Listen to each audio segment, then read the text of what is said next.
So, welcome back to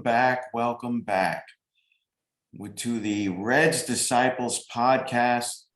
Once again, back after another game.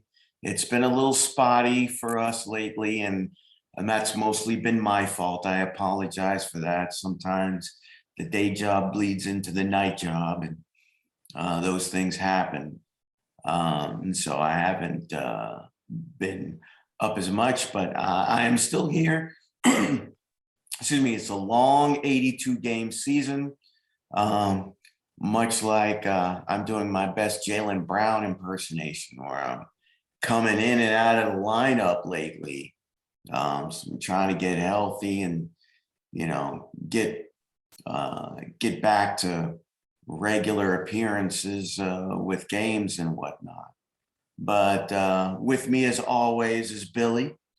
Billy, how you been?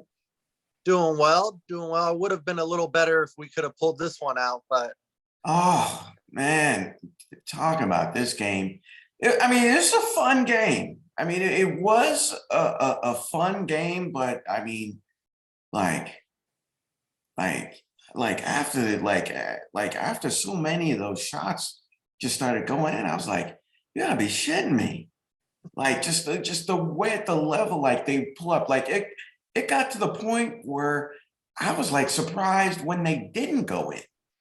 I've never seen shooting like that. it was historic. It was literally historic. That was the most threes that ever been made against the Boston Celtics as a franchise. That's over 75 years of history, and two away from the NBA record for most made threes in a game. All right, Just so go ahead. I'm sorry. I just said it's phenomenal shooting. You just have to tip your cap. You're wearing a cap. I'm not wearing a cap. It's a tip your cap game. Yeah, truly. So again, if you're watching this, you already know Celtics drop, and the last few games have been like a rock fight is the general term that's been used with a number of these games lately. This game was absolutely a not. Celtics lose a 137-130 shootout, just an offensive explosion against the Utah Jazz in the game in which the Jazz shot, and I'm checking this, 27 for 51, 27 of 51 from three. And to be perfectly honest, there were a couple that were off good ball rotation and they were wide open, but that didn't even matter. They hit everything. They had shots coming directly off screens. They hit shots with guys right in their faces, closing out hard. The defense, Utah shot 55% from the floor, included with that 53% from three on 51 attempts, which is a just staggering amount. But even with that, I never felt like the defense was so bad for us, which is weird to say when the numbers show what the numbers show.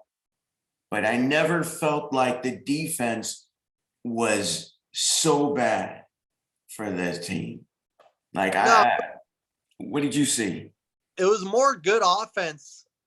It wasn't bad defense. We contested those threes. They just shot absolutely insane. These are two top five defenses in the league. And even us, we shot 51% from the field. That was by far our best offensive performance of the season. Our offense is usually doo-doo. And, we were pretty solid. The threes, we could have made some more threes. That really was the difference. But holy smokes, when you're going up against 27 made threes, you're in for a long night. Right. You could just feel it from the start, the way Mike Conley got off to start, hit his first, Conley was looking like Steph all night. I've never seen this kind of shooting from a team not wearing a Warriors jersey. Conley was 7 for 7 for 29 points, 7 assists. Donovan Mitchell, 6 of 14 from three. Royce O'Neal, 2 of 2.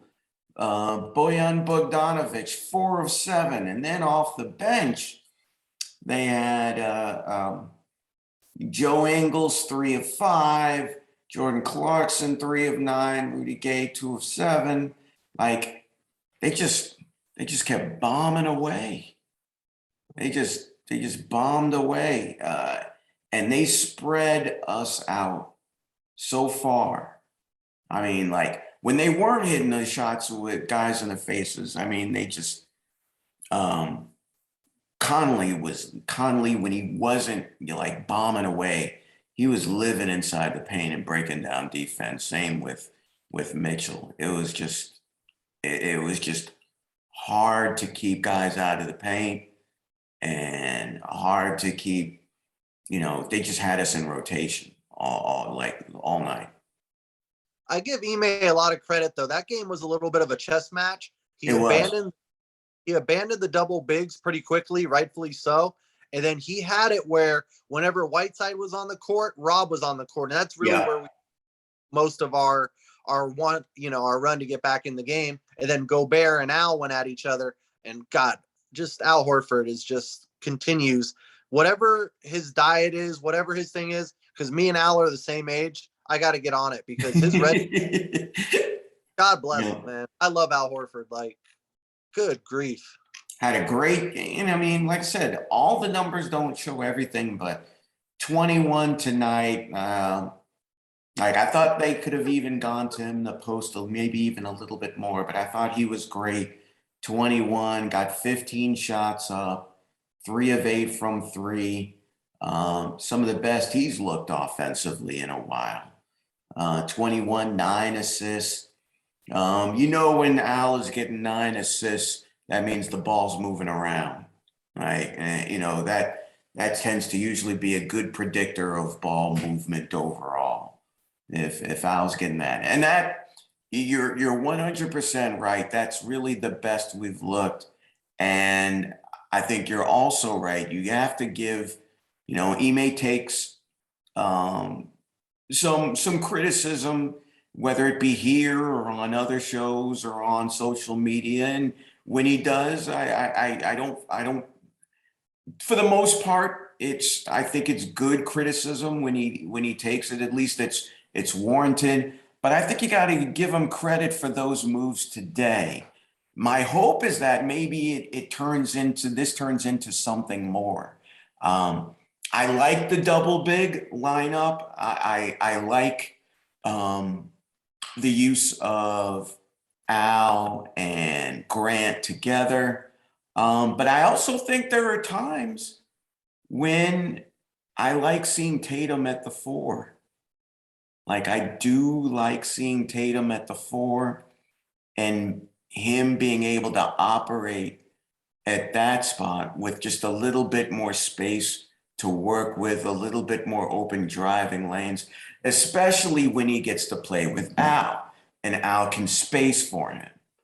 And so when you get to see that happens, it just makes things that much easier for Tatum to drive a little bit more.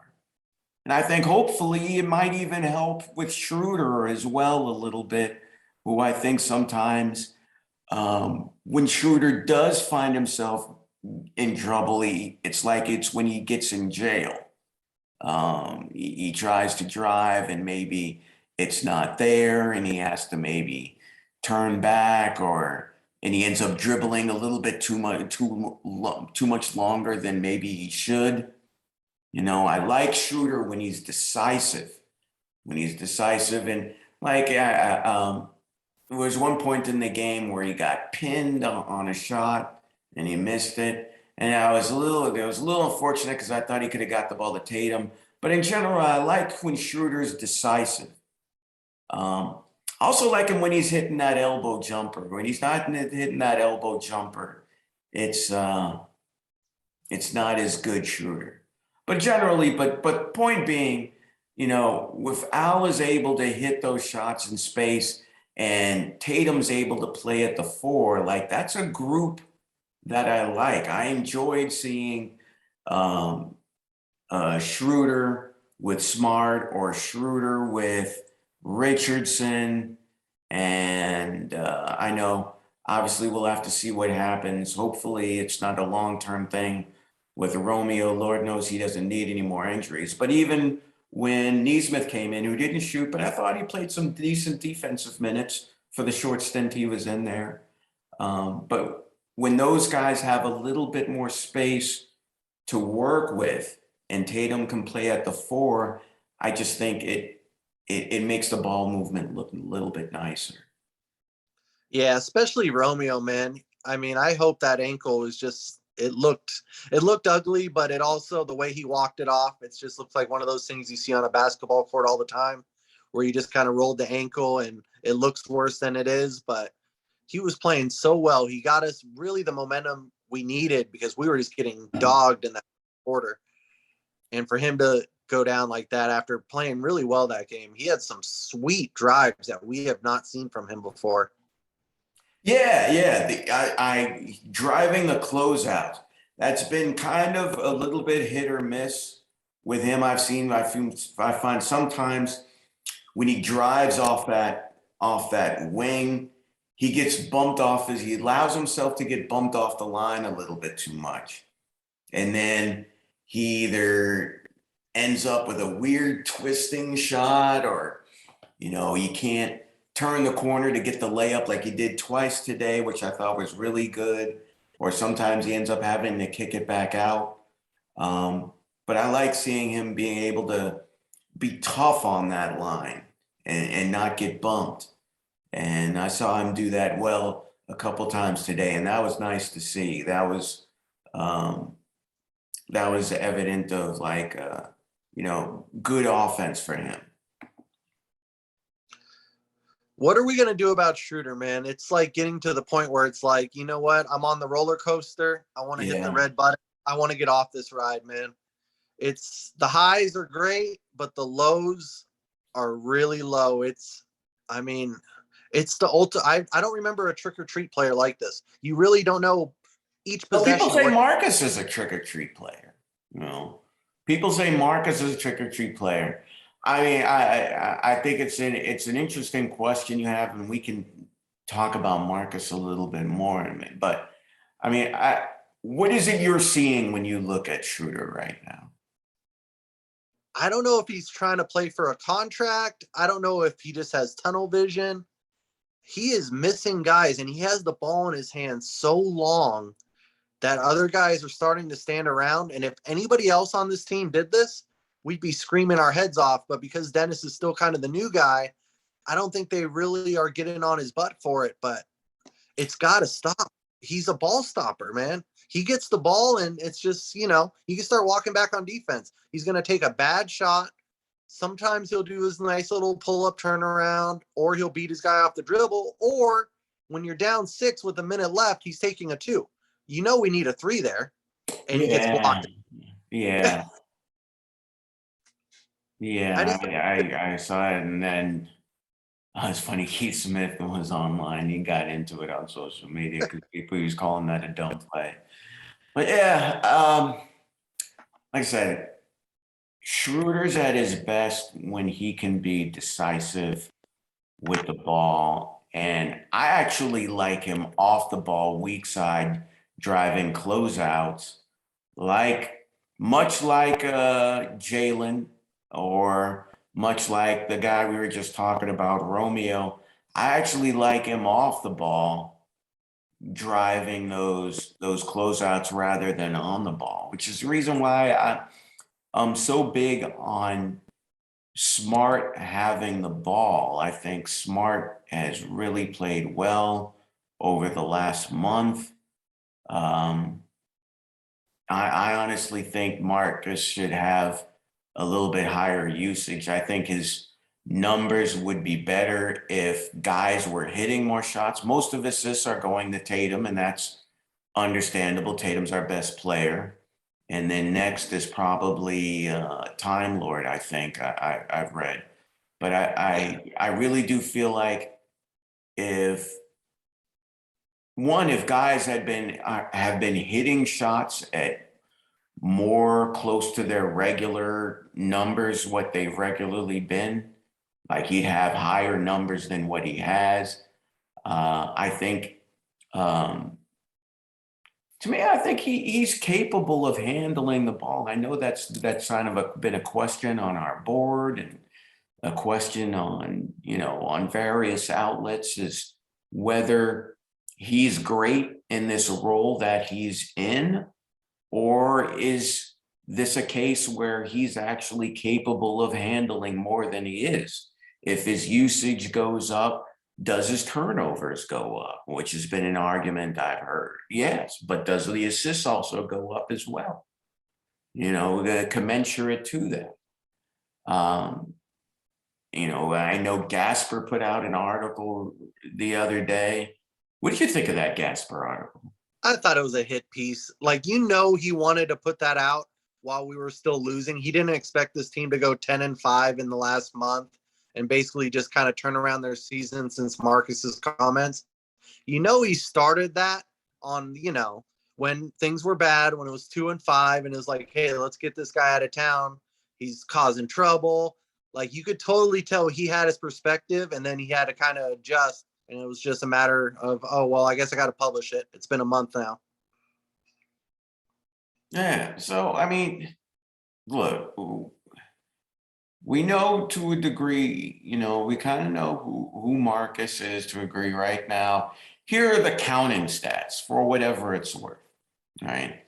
11 points.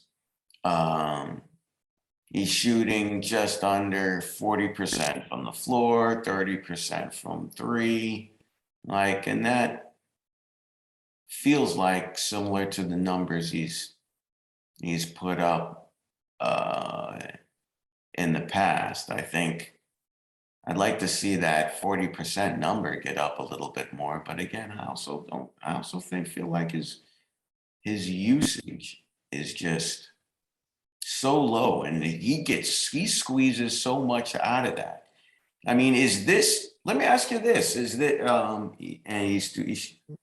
I meant to say this, he's doing 39% from the floor, 30% from three, 76% from the line, 5.6 assists, 4 rebounds, really playing great D, expending a lot of energy in that spot as well. Let me ask you a question that's been asked of me as well.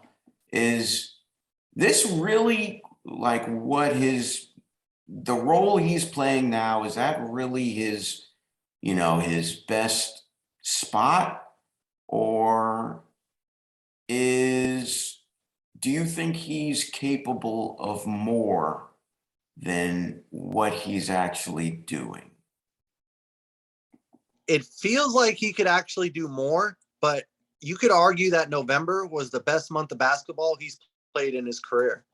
Just the last 7 games, not including tonight, he had in the last 5 games, not including tonight, he had 35 assists. So that's about 7 assists a game. We know the turnovers are low. The shot attempts are down. I mean, he's really playing what everybody wanted him to kind of become. He's molded himself into that pass first point guard who is going to always give you that all, NBA defense. He's easily going to make the all defense team this year. He's really kind of stepped it up. I can honestly think he should have more responsibility, but that's just because I just don't want Dennis with the ball so much. Yeah, that's kind of where I come down on him as well. I think Dennis, I've heard Dennis compared to Jalen in the way his straight line drives, and often, unfortunately, the way he has tunnel vision. But I think he should play off the ball, a lot more, and play weak and be weak side off of Tatum and drive the basket that way. I don't get him bringing the ball up. I don't.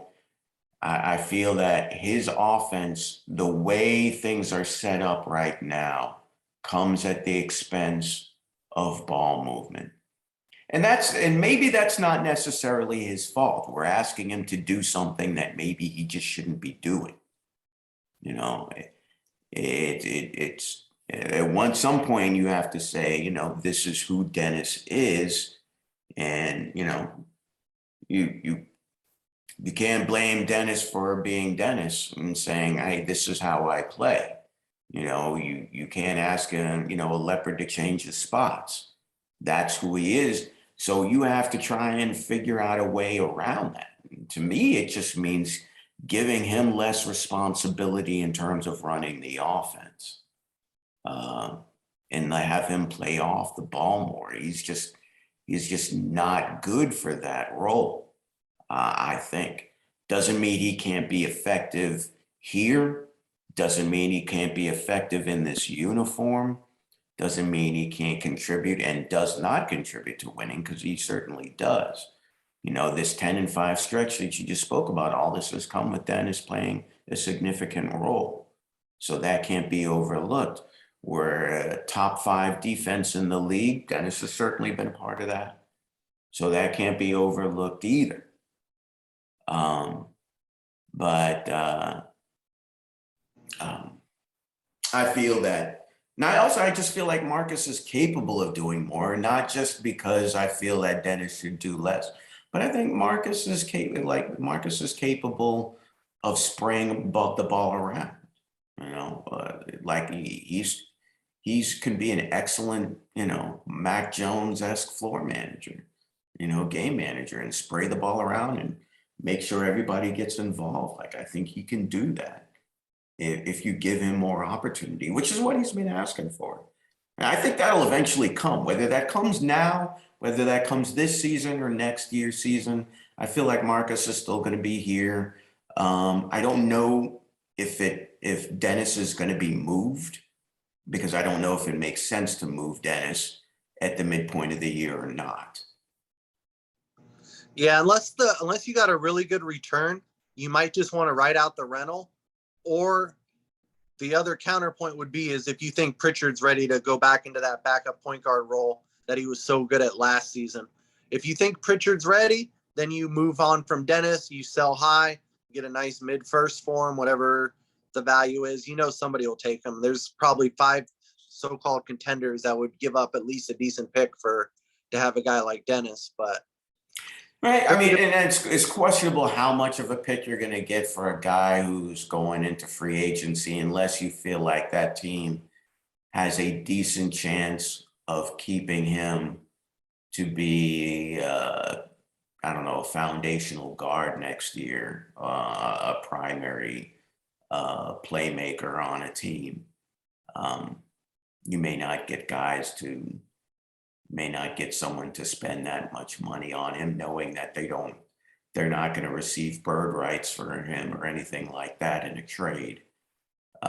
So then teams may not be willing to give much in terms of assets for him at the midway point, which does make the potential of holding on to him maybe a little bit more likely. And we're a quarter of the way in, and unfortunately, we just haven't seen the Peyton Pritchard that we were hoping, we were expecting that we'd see by this point.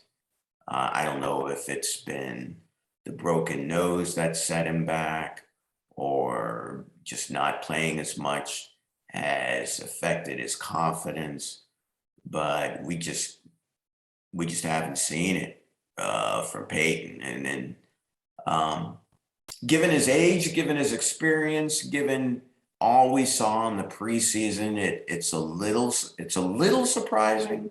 I mean, not totally. It is just a second year, and development isn't linear, but it's a little surprising at the very least that he hasn't picked up to the level that we thought, at least up to this point. Oh, I thought we talked about it during one of our free agency or off-season pods. Once Dennis got signed, I mean, no team is really going to play 3 point guards. Schroeder Schroeder bumped him. I mean, that's just it. You're not going to get the same minutes. And Pritchard is a guy, he's obviously his biggest threat is from the 3-point line, and he's going to thrive by playing with better players around him because they're going to double team Tatum. They're going to double team Brown. And guess who's going to be open? Peyton Pritchard for a 30-footer. You don't get that when you're out there with Bruno Fernando in the last 2 minutes of a game that's already no, you don't. I mean, in all this to say, I haven't lost confidence in Pritchard or Neesmith for that matter. You know, development isn't linear. Guys still have the chance of being productive players. You know, this doesn't mean that these guys are busts. Doesn't mean that these guys should be traded. We're not saying any of that here. And you're right. We did say that during the offseason that Schroeder was probably going to get most of those minutes along with Smart at the primary one spot. And the thought was maybe we'll see what happens after the All-Star break. If potentially Schroeder does get moved, maybe he gets some run. Or maybe then the second half of the year, he wakes up. You know, and if Pritchard and or Neesmith pick up and have hot shooting to end, you know, the last month of the season to end the season and roll into the playoffs as hot shooting, you know, that's still good. That's still, you know, fine. At this point, you'd take that. You'd still take that, given where we are. Yeah. It's so weird with Neesmith. I feel so bad because I feel like I betrayed him, but I just love Josh Richardson. I wish we could get Josh Richardson more minutes. I did not expect that to happen. I know you did not. You were not big on him. You were not big on him. He's awesome. I would have started him and have Schroeder come off the bench, but I don't know. I got the Josh Richardson Kool-Aid or something. Every time he comes in, I love the defense. I love the mid-range, like kind of like a baby DeRozan, the way he gets his mid-range shot. He's phenomenal. Yeah, I like him, and I thought he'd be a good compliment. And that's played out well. I think the last little bit he's played really well and settled in as a nice roll off the bench and been a guy who can handle and get into the paint. And for the most part, I find he does stick the elbow jumper that sometimes I get a little frustrated that Dennis misses. I feel like he has been sticking that mid-range jumper when he gets it for the most part. So, I'm a big fan of Josh and what he adds to this team. But for the rest of tonight's game, who else do we see? We haven't even talked about Tatum yet. What'd you see from Tatum? I love the getting to the foul line. I love the aggressiveness, the drives. I mean, he was phenomenal. Him and Mitchell had a shootout, and just Mitchell was a little bit better. He hit, those big ones at the end, and Tatum, whether it's because his teammates didn't pass him the ball or who knows, he just didn't get the same opportunity. Like some of those Schroeder drives at the end, I kind of wish went to Tatum, but yeah, that's just his way. Yeah, so Tatum, who, still the 3-point shooting has, it's still not there yet. It's still not where we're thinking it's going to be. He's still sub 40% technically from the floor for the season, 32% from three. He's still, not JT. He's still not JT-esque. Although today was a great game from the standpoint 11 for 11 from the line. I love that in that fourth quarter they got Utah into foul trouble early, and so for over the last half of the game, he was able to take advantage of that and get to the free throw line, and get some more of those going. So that was good for him. Is good for his rhythm. But yeah, his three just it's just not there yet. It's still not. Like I said, I still think we're one heater away from Tatum starting to be, we expect him, who we expected him to be this year. But that heater just hasn't come yet. It feels like we're past the slump, though. It seems like the slump's behind us. Like, he's starting to get a rhythm here. Really, the only reason the field goal percentage is that sub 40% is because of the threes. Because everything, the long twos even are going in. The drives, obviously, he's finishing at the basket. It's just the threes. That's going to be the last part of the puzzle, it looks like. Yeah. So, and that's part of the reason why I'd like to see them. I like the double big, but I'd also like to see them go without it and let him play a little four as well, and just play with a little bit more space. And so he has a little bit more room to operate as well. Not, the double big lineup is our best defensive lineup without that, or without a doubt. And that's been the backbone of getting us to a top 5 defense, which, like we said, we thought we could be that. And it's proving that so far that we will be that. One thing that Ime said he wanted to establish so far with this season was a defensive identity as a team defense first. I think for the most part, we're seeing that. We just, one, injuries can remain a killer for this team. One person we haven't spoken about today is someone who did not play. And that is, of course, Jalen. And at this point, I might be ready to donate a hamstring. Because, for real, this is, he's out for 2 weeks, comes back in one game. And by all accounts, and I actually missed most of the Philly game. And so if you saw it, you can tell me what you saw in a second. But by all accounts, from what I've heard, is he did not look himself at all.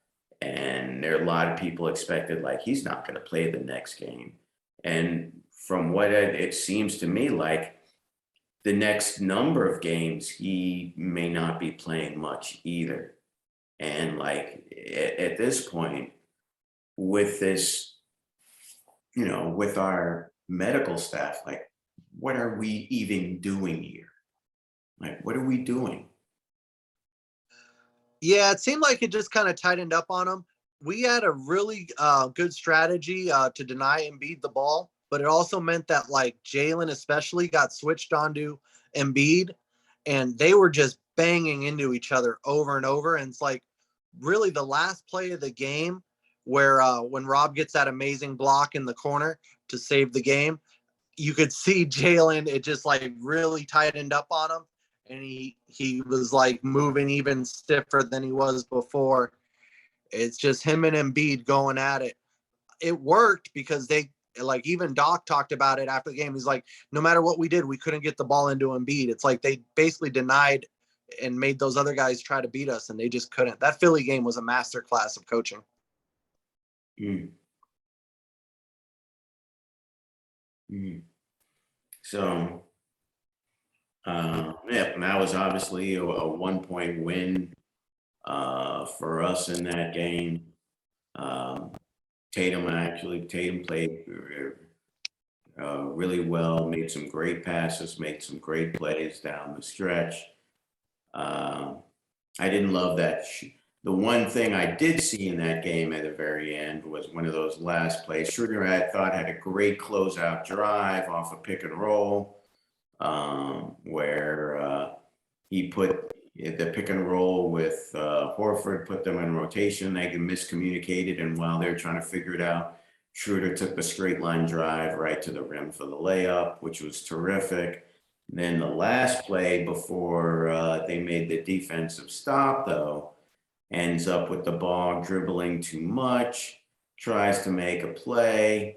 Embiid is waiting underneath the rim. Now he's caught. He can't get all the way to the rim, ends up with the spinning fadeaway air ball, doesn't grab any rim, leaves them with enough time to get a shot off. So those are the kind of things that we still need to work out. If Al's underneath the rim, I feel like the ball needs to go to Al and then us cut off. But otherwise, either if Al's going to be down there, he's got to be in the post. If he's not going to be posting, he needs to be spread way the hell out on the perimeter. And then cut off that if you need to. But otherwise, he needs to drag his man out. Like it can't be halfway. It's got to be one or the other. You play through him or you space him. But it can't be anywhere in between. Like that's how you use Al. Now, they mentioned that actually on the broadcast tonight, because every time we got in trouble driving to the basket and Gobert kind of was able to actually be a rim protector, is because either we didn't bring our guy out or they didn't wait for Al to get out to draw him out and then, do our little attack from the pick and roll, which worked really well. We got all the switches we wanted and we took advantage. But if they aren't patient and they just want to attack, that's what's going to happen. You're going to get stuffed at the rim by an Embiid or a Gobert, whoever it may be. Yeah. So with that said, I don't know. We'll see what happens with Jalen. Is this something should we be officially nervous about this Jalen situation now? I'm always hesitant to overreact. It seems like they're playing it pretty close to the vest, which is never good. But it's like, oh yeah, I remember when KG was supposed to come back for the playoffs and it was basically a 1.5 year injury. So I always, the less we know, the worse I feel, because I start getting that in my head is like, wait, this guy's not coming back? Oh, okay. I get those 2009 flashbacks. All right. Yeah, that makes me nervous. So tomorrow we have Portland. So Yeah. we catch a Portland team in a very interesting time in their situation. Damian Lillard is out, and I forget, is he out with injury or COVID? I think it's injury. I think it's injury. I think it's something. Yeah, and he's going to be out for a little bit. And this is just this meeting is a couple of, a day after announcing they have finally let go of GM Neil O'Shea, who I think honestly, regardless of whatever this bullying or the environment thing is, I think they were looking for a reason to get rid of him for a while. Yeah, hired him just based on performance, but it's so, instead of doing that, you let him pick the coach, and now you're stuck with a coach that you might not love. It's a really bad situation in Portland. They're lucky Damian Lillard has the patience of a saint. Yeah. So I don't know if what's going to happen. This will be an interesting situation to monitor. Certainly during the trade deadline, they have some pieces who they could offload if they want. If a new GM or president, rather president, wanted to come in and say, all right, we got to make some changes here, because they've had roughly the same team for the last maybe 4 some odd years. And they've been in exactly the same place for the last 4 some odd years. And I don't know where you go with this team. It's tough to sit there and say rebuild when you've got a Damian Lillard on your team. And it feels like they've got some good pieces where maybe they should be better. But they just continue to not be able to defend, right? Despite the fact that they do have some good individual defenders. They've had some good individual defenders on that team over the course of the last 4 years. But they just haven't. I never really felt like this team was a serious threat in the Western Conference. No, and I love looking at that roster because there's so many guys that you could just cherry pick off that team. Like I'm looking at Larry Nance, I'm looking at Norman Powell, even Rocco is my guy. yeah, I'd love to get him. Robert Covington. I'd love to get him on this team. So yeah, there's definitely something there if they do decide to become sellers, whoever this new GM ends up being. I don't think it's going to be Danny Ainge, but I'm sure Ainge is. That's been right. That's the hot name, of course. Danny, obviously being originally from the Oregon area, he played for Portland for a couple of years, right? So yeah, we'll see what happens there. The other guy that's going to get traded eventually because he's pouting that would be really good for a playoff team is Thad Young. Man, he is not happy over in San Antonio. They're just not even playing the guy. Yeah, they're not. He's another one, Marvin Bagley III, who's wanted out. His dad wants him out. His agent wants him out. He's played well since Luke got fired, though. Yeah, maybe this changes things for that. Maybe next coach gives him some run and all of a sudden saves that asset. But we'll see. So just to kind of wrap things up, yeah, tough one here. We're back to 12-11. All I said, we're still only 4.5 games out of the top spot in the Atlantic. As far as the Eastern Conference overall, and still really far too early to look at standings. We're situated in 9th place, really just a game out of the 6th spot, 2 games out of the 4th spot. So with everything as frustrating as the beginning of this season has been, this is a team that is still,